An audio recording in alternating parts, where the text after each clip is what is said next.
Hi guys, this is Robert here at Max Guitar Store and we are hosting the Vintage and Rare Boutique Guitar Show and it's amazing.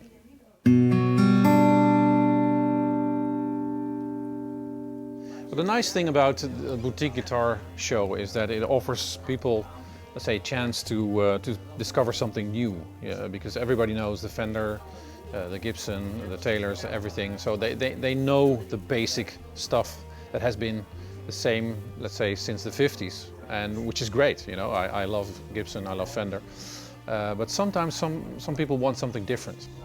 And then I think the Boutique Guitar Show is something that we would, that everybody likes, because you get confronted with guitars like this. You know, they are faintly reminiscent. In this case, this is Westerberg guitar, Peter Westerberg, Swedish builder. He makes amazing stuff, and the nice thing, these builders are not corporate, so they are not bound to rules. They make the best stuff they can make.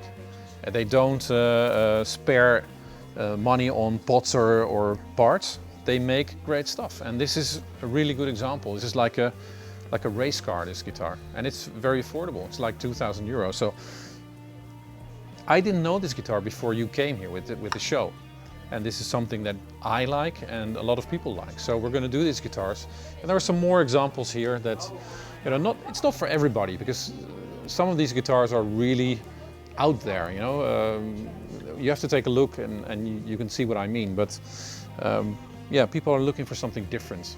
They want to have something unique that is just right for them. Most people start off and say, you know, I want a Strat because that's safe. That's what their friends play, or their parents play, or whatever. I mean, that's a Strat or a Les Paul. And that's a safe place to start. But if you, you know, you discover your own identity, you play a certain music style that asks for a certain, maybe high output pickup or low output pickup or one pickup like this, and you want to have your own style, you just start looking for something else. And you know, you could be happy playing your Strat all your life, but a lot of people are looking for something that is unique, and that is this. So, and I'm also happy to see that, you know, we're doing this now. Now it's November 2000, or it's December 1st, 2019. But in the spring we'll do this again, and we had hundreds of people here looking at the guitars, and that's really what it's about, you know, sort of spreading the religion, more or less. Well, the thing is, I think people are always looking for something unique, as I said. So I think yes, as long as the quality is there, and that is for us a minimum. So the quality has to be there, and then it's a question of, do you like the shape or not? Do you like the materials or not? And if you do like them, we offer within this store a lot of different guitars that you can find, you know, really attractive, or maybe not your thing. It's really down to taste, but the quality is always there. What kind of brands are you working with right now on the boutique guitars? Boutiques, well, we're going to work with Westerberg, because I was blown away by this guitar. He makes, well, you have to look him up on the internet actually. He makes a lot of nice things that are sort of a twist on, well, in this case I would say between a Firebird and a Jaguar, with really fat necks, really good guitars. But we do Huber, we do Tausch guitars, we do some one-off stuff from Gibson that is also boutique. Yeah, we do Novo guitars, we do Fano guitars, and these are all really workable guitars. So they're not boutique to be unique, but they offer something different, and that's something you have to experience to know, to believe. This guy is really resonant. It is. I'm really in love with it. Yeah, we're going through a few of these, and this is a Christian Stoll, German master builder. He makes one-off guitars like this one. This is Indian silver oak. Looks a little bit like snakewood or lacewood, but it's really a different sound. I mean, it's really like a harp almost.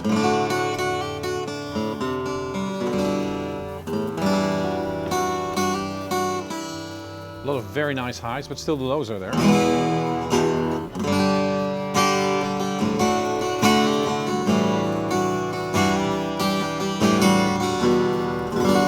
Yeah, it's amazing.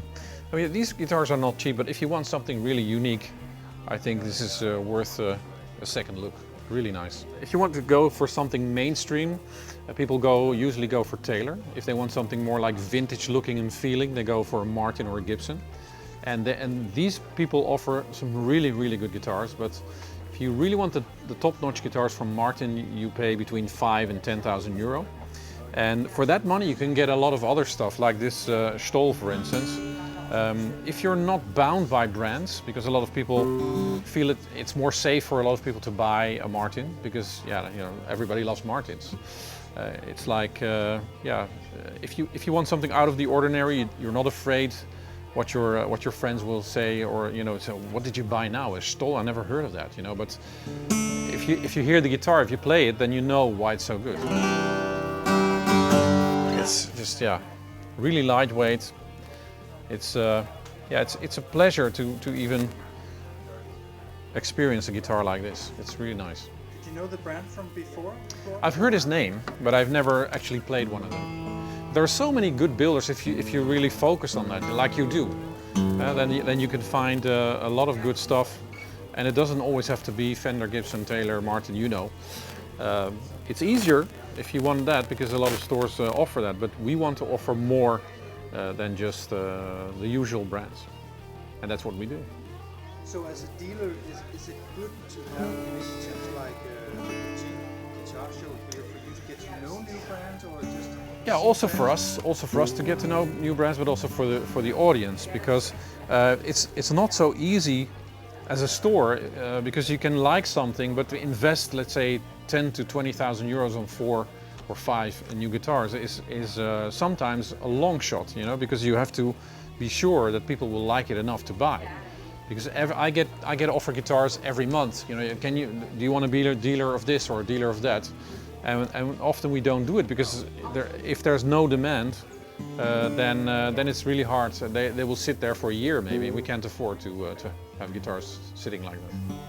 But the thing is, as a builder, a lot of these builders are, well, it doesn't sound nice, but they're more like nerdy people who doesn't sound good. I mean, they are so focused on their work that they are not commercial enough. Because a guitar also has to be commercial. You can't just keep on putting really, really high, expensive, high-grade woods into a guitar, because it will, as you say, it will be too expensive. So you have to also say, okay, what kind of audience am I directing this to, and what kind of price does it need to be? It has to have a certain price point. So, for instance, with the Westerberg guitars, they are very well priced. So they start under 2,000 euro, which for a hand-built guitar is really good price. And they go up to like 3, maybe 3.5, but I think that's very reasonable. This is a Aragon guitar. To me, this is a guitar that crosses into sort of an art direction. It's something that in itself is a piece of art. If you look at the back, for instance, it's totally sculpted. Even the back plates, which are metal, they totally form or follow the form of the guitar. This is a Portuguese guy, and he makes one-offs. So this guitar is unique, and every guitar that you see from him will be unique. So if you are really drawn to this kind of guitars, you can actually select one of these guitars and you will never find another one like this. The detail on this guitar is amazing. I mean, it feels so smooth. The woods are, everything is integrated, so the pieces of the top are actually integrated into the knobs. The fretwork is amazing. You see that, for instance, the tuners are totally integrated into the headstock. It's really special. I mean, it's not for everybody. I mean, I would never own one of these myself, but I know a lot of people who really like these. So, worth taking another look, I would say. You cannot see a Strat without thinking either, Jimi Hendrix or, Pink Floyd, or it really associates with a player or several players. So if you really like a guitar, for instance, like this or any other, it will be part of your identity always. And that's nice about it. It's the same with cars, for instance. If you like a certain car, it says something about you as a person. And same with guitars. It's really,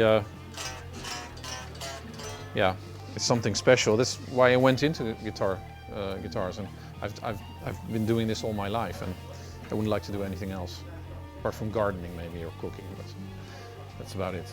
Yeah, this is one of my favorites for obvious reasons. It's something totally out there, but still it's a compromise of art and total functionality.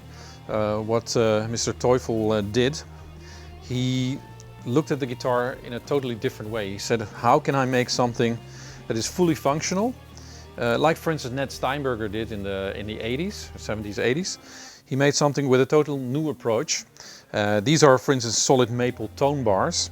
Because if you would make the same guitar without the tone bars, it would sound a little like metallic and empty.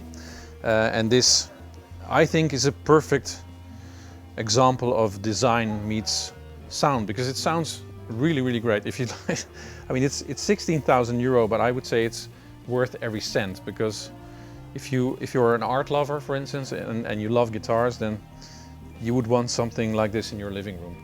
And the functionality, you see these screws here, you can actually sort of exchange the pickups for either a PAF sound, PAF sound, or like single coils. I think it's extremely beautiful, extremely beautiful. Do you have customers for something Yeah, like this yeah, in the store? yeah. It's as I said, it's not for everybody, but this is in another league. It's totally unlike anything else, and it's so resonant you wouldn't believe.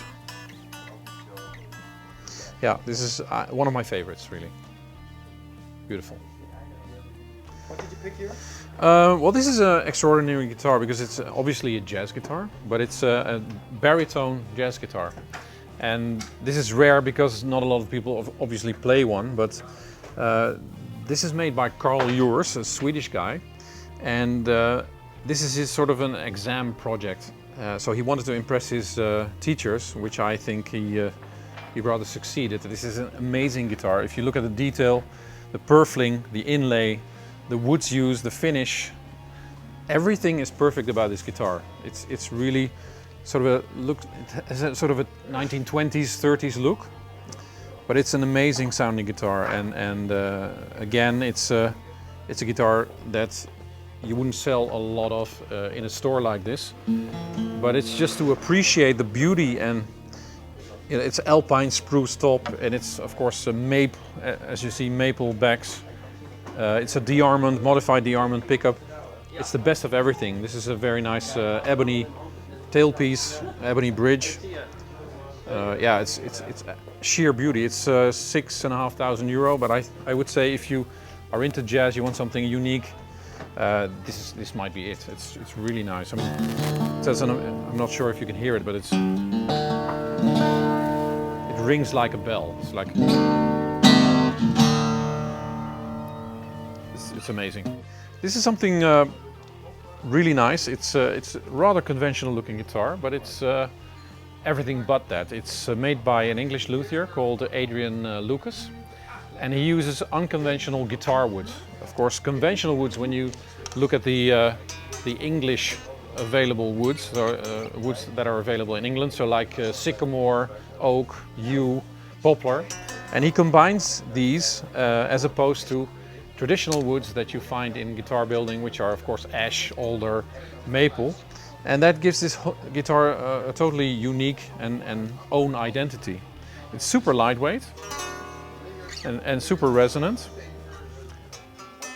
and it's something I would say between maybe a Tele and an ES335. So it has this full sound when you play it electrically, and very resonant and open.